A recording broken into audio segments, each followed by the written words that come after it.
Hello ವೀಕ್ಷಕರೇ, welcome to ಸರ್ಸು vlogs.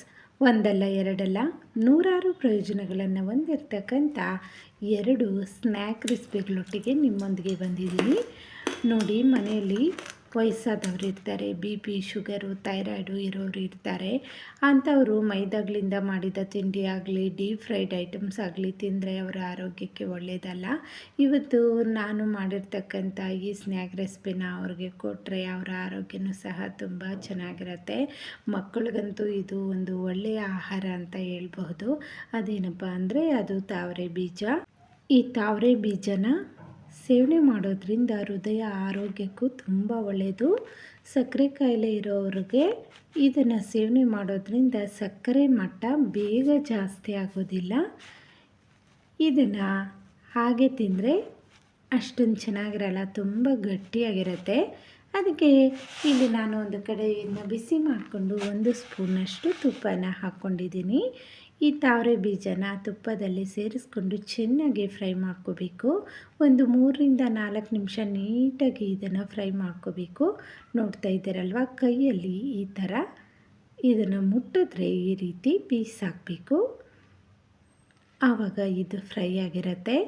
ಇವಾಗ ಇದನ್ನು ಸೈಡಲ್ಲಿ ಇಟ್ಕೊಳ್ಳೋಣ.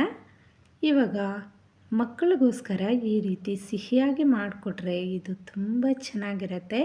ಇದಕ್ಕೆ ನಾನು ಒಂದು ಅರ್ಧ ಕಪ್ಪಷ್ಟು ಆರ್ಗ್ಯಾನಿಕ್ ಬೆಲ್ಲನ ಹಾಕ್ಕೊಂಡಿದ್ದೀನಿ. ಹಾಗೆ 2-3 ಸ್ಪೂನಷ್ಟು ನೀರನ್ನು ಹಾಕ್ಕೊಂಡು ಇದನ್ನು ಚೆನ್ನಾಗಿ ಮಿಕ್ಸ್ ಮಾಡ್ಕೊತಾ ಇದ್ದೀನಿ.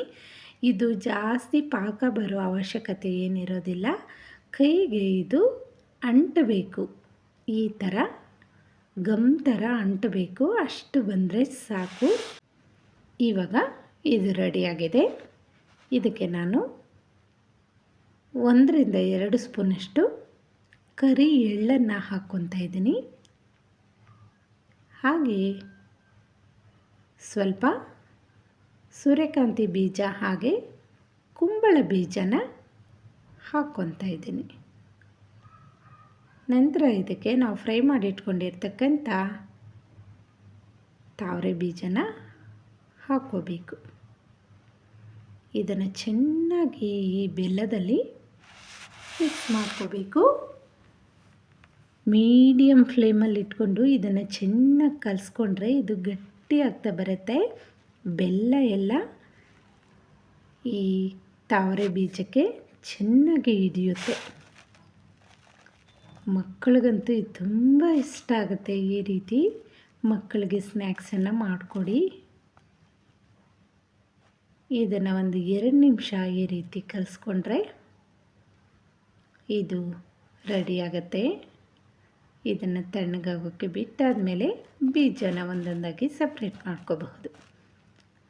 ಇವಾಗ ಒಂದು ಬೌಲ್ಗೆ 1 ಸ್ಪೂನ್ ತುಪ್ಪ ಹಾಕ್ಕೊಂಡು ಸ್ವಲ್ಪ ಉಪ್ಪು ಖಾರನ ಹಾಕ್ಕೊತಾ ಇದ್ದೀನಿ.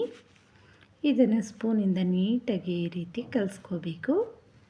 ನಂತರ ಫ್ರೈ ಮಾಡಿಟ್ಕೊಂಡಿರ್ತಕ್ಕಂಥ ಈ ಮಖಾನನ ಇದರಲ್ಲಿ ಹಾಕ್ಕೋಬೇಕು. ಫೂಲ್ ಮಖಾನ ಅಂತ ಸಹ ಇದನ್ನು ಕರೀತಾರೆ. ಇವಾಗ ನಾವು ಇದನ್ನೆಲ್ಲ ಉಪ್ಪು ಖಾರ ಎಲ್ಲ ಹಿಡಿಯೋ ಥರ ಇದನ್ನು ಕಲಿಸ್ಕೋಬೇಕು. ಇದು ಸ್ಪೂನಿಂದ ಅಷ್ಟು ಚೆನ್ನಾಗಿ ಆಗೋದಿಲ್ಲ. ಕೈಯಿಂದ ನೀಟಾಗಿ ಇದನ್ನು ಮಿಕ್ಸ್ ಮಾಡಿಕೊಂಡ್ರೆ ರೆಡಿ ಆಗುತ್ತೆ ಇದೊಂದು ಸ್ನ್ಯಾಕು. ಇವಾಗ ಬೆಲ್ಲದ್ದು ಸಹ ಚೆನ್ನಾಗಿ ಬಿಸಿ ಇಲ್ಲ, ಆರೋಗಿದೆ. ನೋಡ್ತಾ ಇದ್ದೀರಲ್ಲ, ಬೆಲ್ಲ ಎಷ್ಟು ಚೆನ್ನಾಗಿ ಈ ತಾವರೆ ಬೀಜಕ್ಕೆಲ್ಲ ಹಿಡ್ದಿದೆ ನೋಡಿ. ಇವಾಗ ಇದನ್ನು ಆರಾಮಾಗಿ ಮಕ್ಕಳು, ಮನೆಯಲ್ಲಿರೋ ದೊಡ್ಡವ್ರಿಗೆ, ಯಾವುದೇ ಕಾಯಿಲೆ ಇರಲಿ ಎಲ್ಲರಿಗೂ ಕೊಡಬಹುದು. ಆರೋಗ್ಯಕ್ಕೆ ತುಂಬ ಒಳ್ಳೆಯದು. ಇದು ತುಂಬ ರುಚಿಯಾಗಿರುತ್ತೆ. ಈವ್ನಿಂಗ್ ಸ್ನ್ಯಾಕ್ಗೆ ಮಕ್ಕಳಿಗೆ ಮಾಡಿಕೊಡಿ. ಸ್ಕೂಲ್ಗೆ ಸ್ನ್ಯಾಕ್ ರೀತಿಯಲ್ಲಿ ಇದನ್ನು ಕಳಿಸಬಹುದು.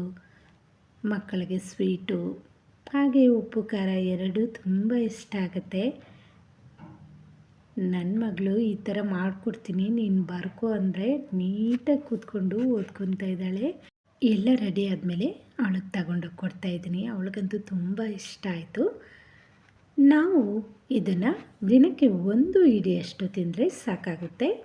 ವೀಕ್ಷಕರೇ, ಇವತ್ತಿನ ನಮ್ಮ ಈ ರೆಸಿಪಿ ನಿಮಗೇನಾದರೂ ಇಷ್ಟ ಆಗಿದ್ದರೆ ಪ್ಲೀಸ್ ನಮ್ಮ ಚಾನಲನ್ನು ಸಬ್ಸ್ಕ್ರೈಬ್ ಮಾಡ್ಕೊಂಡು ನೋಡಿ. Thank you.